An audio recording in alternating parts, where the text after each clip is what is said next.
to start in 10, 9, 8, 7, 6, 5, 4, 3, 2, 1. Come on, everybody, put your hands up. Jazzy Joe Entertainment presents India Mixmasters. Jazzy Joe meets top Indian DJ. Here we go. Check it out. Check it out. Check it out. Hi everyone. Welcome to this new web series and episode of Jazzy Joe Meets India's Mixmasters, the web series where I talk to the leading top DJs in India. In every episode, we feature one top leading Indian DJ and we ask him a few questions about his career, his life, and his views about music and clubs in India. I hope you will all enjoy and support my humble effort in talking to India's Mixmasters. This time, I'm talking with another one of India's greatest and popular disc jockeys. Ladies and gentlemen, I am very happy and proud to present one of India's greatest Mixmasters and my dear friend, Ivan Nilkon. Based in Bangalore, DJ Ivan is one of India's pioneers of excellent music and entertainment. Ivan's versatility in various music genres has always created an ambience of taste, talent, and celebration for all music lovers. It is DJ Ivan's passion, originality, and individuality that sets him apart from the world. He utilizes his vast knowledge of the scene and its music to help parties that focus on diverse quality sounds and a welcoming, energetic vibe. DJ Ivan's journey towards success has been an eventful one and was evident at the very early stages of his DJing career, making him immensely popular and favored in the Indian party scene. His extensive knowledge of music and mixing has been the hallmark to set and change the moods of people, ensuring non-stop fun at all events. DJ Ivan's talent isn't confined to the decks, as he is well known for his music acumen, which has secured him the position of a notable DJ over the years in India. And here he is. I call him the Lord of House in India, my very dear friend and our great Indian Mixmaster, DJ Ivan Nilkon. Hi, Ivan. My brother Jazzy, it's lovely to see you. Such a pleasure. Always great to catch up with you. If there's one reason why I love to come to Delhi is because I love to see you. So I'm happy to connect with you again. Wonderful, wonderful. How are you? How's life? Oh, fantastic. Okay, Ivan.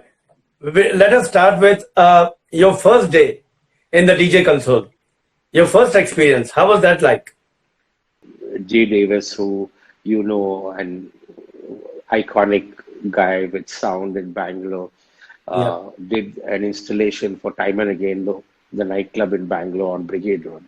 So he spoke to the resident DJ, who was an African guy, Baj, who was the resident DJ, and asked him if he can allow me to be his assistant. So yes, I remember Baj. Yes. Yeah. So he was from Senegal and he's really tall. Yeah, tall guy. And, So I started as an assistant and I stood beside him for no salary and nothing, just cleaning records. And when he finished them, I would put them back in the cover and pass it on to him to put on the turntable. And Time and Again was a club that only had vinyl. It was only records. So it was a great place for me to be in. Just the excitement of being beside a DJ in a console was a dream in itself. So my first day at work was typically an assistant who was dusting records and putting them back in the cover and cleaning the mixer before the DJ came and that kind of work. I remember meeting you at the club, I think. That was much later. Yeah, much later. But I remember the hip hop culture that you brought to Bangalore, and I went and visited one of your nights. I don't think we knew each other at that time. I wanted to see who is this DJ Ivan that everybody is raving about.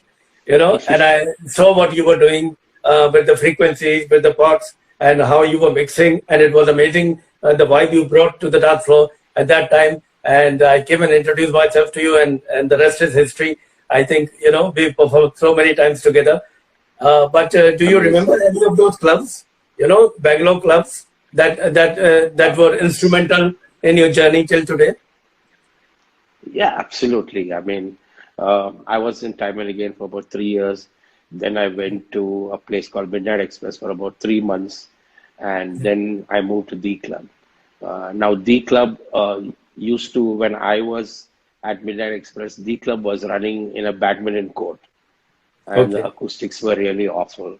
So I met the owner, Nasser Bhai, and in 95, or Yeah. yeah, early 95. Yeah. And I told him, if you wanted me to come here, I'm not playing in this badminton court because it doesn't do justice to the music. So he said, let's walk around and you tell me where you want the club to be. So I walked around and I went to the walked around the garden. I saw a skating rink and I Okay. said, I want the club to be here. And he's like, okay, fine.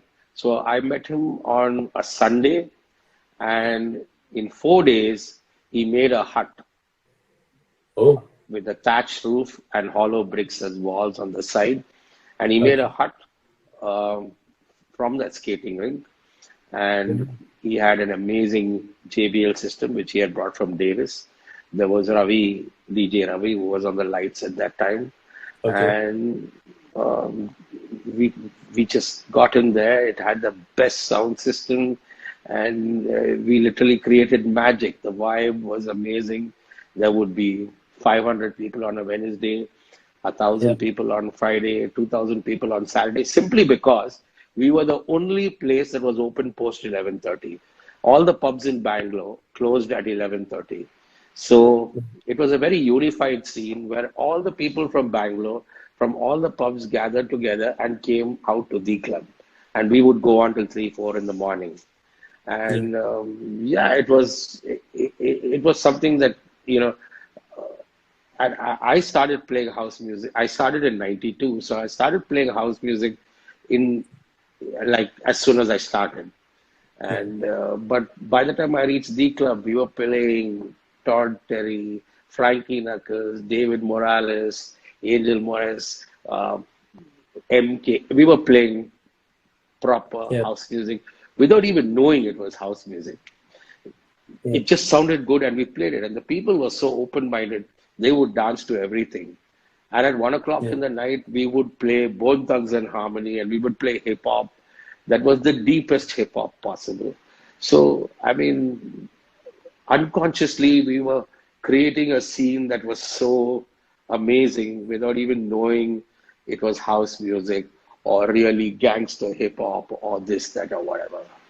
I've noticed that over the years you have been, identified with a lot of intellectual property events, nights. But I think the single one, if I had to choose one, was the Bacardi Blast. That was something which was, Ivan's baby, as per se. We could not think of Bacardi Blast without DJ Ivan. So could you tell us a little about that? How did that event come about? Everything in my life actually has happened just by me being lucky to be at the right place at the right time. So, Yeah. I was playing at the club, and the owner of Three Flights Up, she walks into the club with her childhood friend, and Yeah. who knew me from the college in Bangalore. And she just came up and she said, take my number and call me on Monday. I called on Monday and they said, we're opening India's biggest club. It is in Bombay. It's going to be called Three Flights Up. We want you to come there and we're handpicking you to do that. And, it was really hard for me to make that decision, leave Bangalore, because we had the best scene possible. But I had to take up a new challenge, so I moved to Bombay. So the owner of Three Flights Up was on the board of directors of Bacardi. And so she recommended I do the launch of Bacardi. And from there on, then Mahesh Madhav and Rajiv Guman, everybody at Bacardi, we all became friends. And I was at Channel V at that time with Yeah. Sunita Rajan and everybody, Jules Fuller. So I was the official DJ of Channel V. So yeah, so Channel V collaborated with Bacardi on the first Bacardi Blast. So it was just a synergy of different brands and me being there, and it just took off from there. The second year when Channel V wasn't associated, Bacardi took me on separately, and then I started to tour and do Bacardi Blast with Bacardi. I remember an event in Bengaluru with you where there were 9 of us. There were 9, leading DJs from around the country. You were the only DJ in that competition who used a sampler. And over the years, I've seen you do that. Even as the digital thing has come in, I've seen you do that and introduce the new DJs to new technology. What do you feel about that side of you? That you are very, very welcoming for new technology, not leaving the old. It's very simple, really. I need to wake up in the morning to find something that motivates me. And I have to find motivation in something that I don't know about and need to learn. So every day I wake up with a new challenge. So, I started from those days with a sampler, 303, kill switches. I used kill switches instead of EQs in D Club. And, I carried on embracing, the RMX. I bought it 10 years ago and it's become industry standard now. I have a Pioneer DJS, which I use for sampling. I'm constantly, when 2008, when vinyl finished, I didn't want to leave vinyl as a format. So I was the first to do time-coded vinyl and tractor. It was long before I remember Serato and Rain came. I did vinyl, and 2008 onwards, I did time-coded vinyl, and then I just shifted straight away to CDJs and pen drives. So I've never ever done CD. I also know that you're one of the very few DJs in our country who has a great vinyl collection. Am I right? Not as big as yours, but yeah. And it's essentially, mine is just essentially house and hip hop. So yeah. Okay. Can you show us a few? Can you show us a few of your vinyl collection? So this is what I did today. Okay. My broadcast. So I just had a bag of classic house here. Oh wow. Michael Gray, Somewhere Beyond. And I think this is a Kid Cream. This is again Kid Cream's mix of Shakedown at Night. So oh wow. Amazing. There's Pasilda,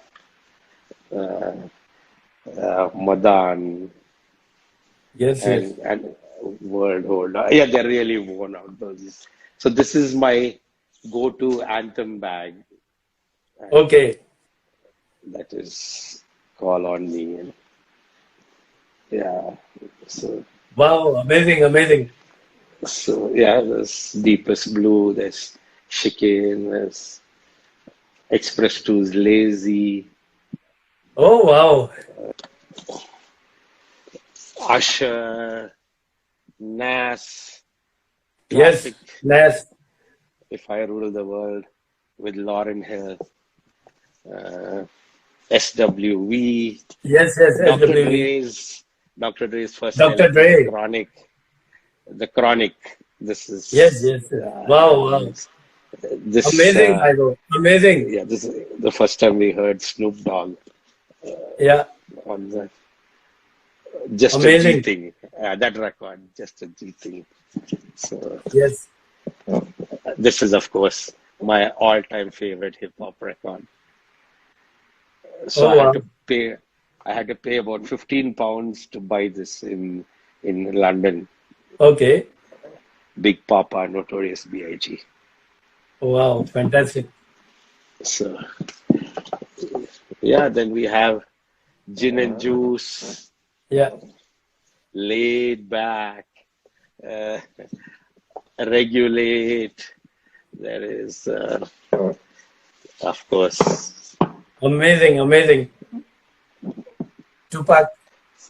California Love. Yes. Amazing. Now, I think now you're just making me jealous, aren't you? As far as vinyl goes, one of the best vinyl records in my collection is Indian Sunset. You know that one. Thank you. It's your vinyl. It's your record. I don't have a copy. Oh my God. Okay. Well, I'll present you a copy on your birthday. And the best thing about that vinyl, not only the track, but I also got an opportunity to get it signed by you. I remember that night you were playing in Delhi. So that is one of the proudest possessions I have in my collection. And that is your track, Ivan. Okay, Ivan. Another very, very popular thing that you do is the bedtime stories. You know, you keep everybody entertained during these tough times with your live streams. Indigo Hot Mix you do with Rohit. So what is the future? What is the future of DJ Ivan? I actually don't think too much about the future. I just work a lot on the present and what's happening.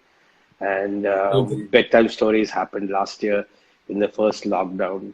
And for the first 1 week when the lockdown started, I was just completely frozen, like everybody else was, not knowing what to do next.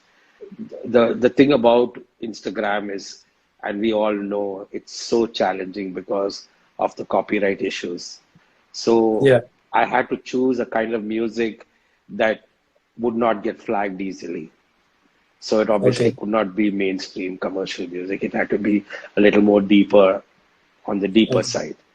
So that's the reason why that was the kind of music we chose. I very quickly realized that we could not replicate a dance floor in somebody's home. So I understood that, and then I combined my radio show skills and decide to talk to everybody, because also if you talk, the algorithms will get broken. So that's another reason why you need to talk. But I would talk to people and make them feel special and build a community. And the community happened by accident. The Insta family came about. And then it just, for me, like everything else I do, consistency is the key. So I like to be really predictable about what I do. And even when I play sets, like if I have a weekly residency somewhere, I will go back every Wednesday night and do old school hip hop set, and I would play the same set over and over again. And everybody gets drawn into my world. They know that this is like their home. Nobody wants to come every day to their home and find the furniture rearranged. So it's like every third, fourth song would be something different, something new, and then it would go back to that predictable pattern again. And then what happens? It's like they tend to notice that fourth song. And that's how we built a community around the music. And everybody started to notice new music. They started to pick on their special songs. And it just blew way out of my expectations or anybody's expectations. Another thing I didn't do is zap them with visuals and trickery and stuff and everything that was going on.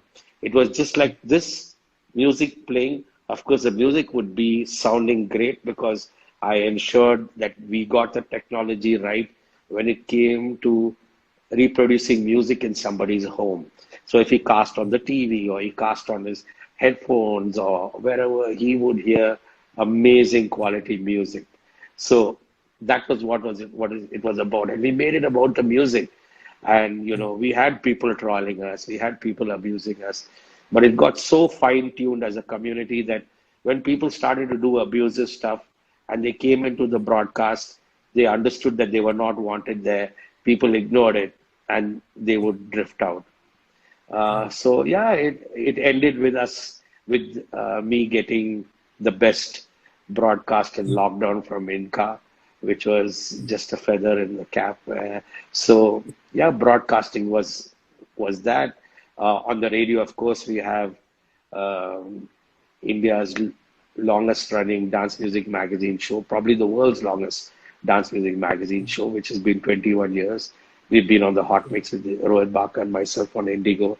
So even Rohit Bakar and me, our formula was very simple because he's the showman and he's the hype guy and he's the radio presenter. So, I mean, he can really hype and make everything larger than life on the radio. And I would, if I had to fight with him in that space, it would be terrible. So I was just completely the opposite. I was like really low tone, very just slow in the way I spoke, and very soft in the background, just talking about the music. And he would interact with the people on the messaging and this and that and everything. And it was a beautiful marriage of two different contrasting personalities coming on the radio to make it work. And Very yeah, good. so we've been blessed by the radio station who has not once in all these years come and told us you need to play this. To be given that complete creative freedom is something else. I'm working on a couple of tracks which I didn't finish last year, the lockdown, and I restarted. So I'm in the arrangement stage of a tune which I want to release maybe by the end of this lockdown. Wow. So you know how I am. It's just relentless. I sleep at 4 in the morning, wake up at 10, and then it's just music, music, music. That's all it is. All the power for the future, Ivan. Thank you, From my Jazzy. You heart. too. And Much respect to you because, I mean, what you are doing is so unique. It's one of the kind in the world. Much respect to you for your love, your passion. But most of all, I mean, you're a nice guy. Respect and love to you because you made who you are work for you. And that's really important. It's really important. So, you know, we all are built differently. We are made differently. We have different methodologies in the way we work and what we want to do and how we want to present. exactly. That's why all of us, not only me, but all the DJs are such big fans of yours. You know that. I hope you know that. Thank you, Jazzy. The knowledge that you have and the approach that you have, the unique approach you have towards technology, towards music, towards records, vinyl, towards events, all these combine to make such a great personality that you are. But before we go, one last question, one last thing I want from you is could you please give a message for the young DJs, for the DJs who are starting out? What would you like to say to them after all these 29 years that you prominently been in the industry? What would you like to say to them? I always think and say you've got to know and love your music. I will never play a record I don't love. I don't do private parties. I don't do corporate events. I have never played a Bollywood song because simply I never grew up with it. So I never grew up with it. I don't know the history of it. It would be unfair for me to jump on the bandwagon because guys get paid so much of money to do these big parties and play that kind of music. So, you've got to know and love your music. Every single record I play, I will know where it is sampled from, what label it is on, when it was produced, who produced it. I will know the in and out history of that record before I put it on to play to my audience.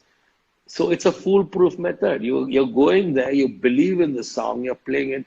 I'm not saying that every time I play something, it will work. But, because you know the history of what you're presenting, it is so important. And everybody, somehow, the younger guys would need to take a step back and understand that it is really important to know the in and out of what you're presenting and playing. It is not about anything else. You have to know about what you're presenting and playing. The audience looks to you for body language, for energy. I mean, I stand in this same cold room for 8 hours broadcasting through the first lockdown. Of course, now I just do 6 hours. But it's not easy. I mean, the way I jump and dance in front of that camera would seem that like I am blasting the music in this room. And when my friends finally came to see what I do in the broadcast after the lockdown, they were surprised because the volume was just minimal. But it's the energy, the energy you generate through body language, through everything that you do. People look up to you, not just for the music. They're looking to you for the confidence. If this guy is selling something to us, they're looking at the confidence in which you're selling it to them. Otherwise, they will eat you up. The internet is a monster. Everybody knows everything that's going on. You can't sell bullshit. So unless you know what you're doing, you know your subject, you know the music, and you know what you're presenting to them and what you're talking about is making sense to them, you can't do it. What a great message. Know your music. Know what you're Know doing. and love your music. Yeah, of course. Yeah.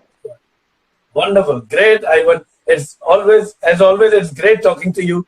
And thank you so much for taking up time to chat with me. Thank you, Jazzy. And it's a beautiful initiative. I mean, to showcase I've done Mixmaster tours with you in Delhi and the rest of the country many, many years ago. And, that brotherhood, that bond, that respect, everything that we all have for each other is phenomenal. So, love you, Jazzy. Wish you nothing but the best. Yeah. Keep rocking with Take whatever care. you're doing. And respect to you. Take care, Ivan. All the best. Bye. And now we come to the end of this episode featuring Indian Mixmaster Ivan Nilkon and his insights into his life and love for music. Do tune into our next episode, which will once again feature another Mixmaster who has been rocking India. I hope all of you enjoyed this episode, and if you did, please subscribe to this channel and like and share this video so that others can appreciate these great Mixmasters too. You can also send any questions, suggestions or feedback to this email, jazzyvinyl@yahoo.com. For all music lovers and DJs watching, enjoy and get inspired. Till next time, have fun and join the Mixmasters who will rock you forevermore. India Mixmaster Jazzy Joe, top Indian DJ. Here we go. Check it out. Check it out. Check it out.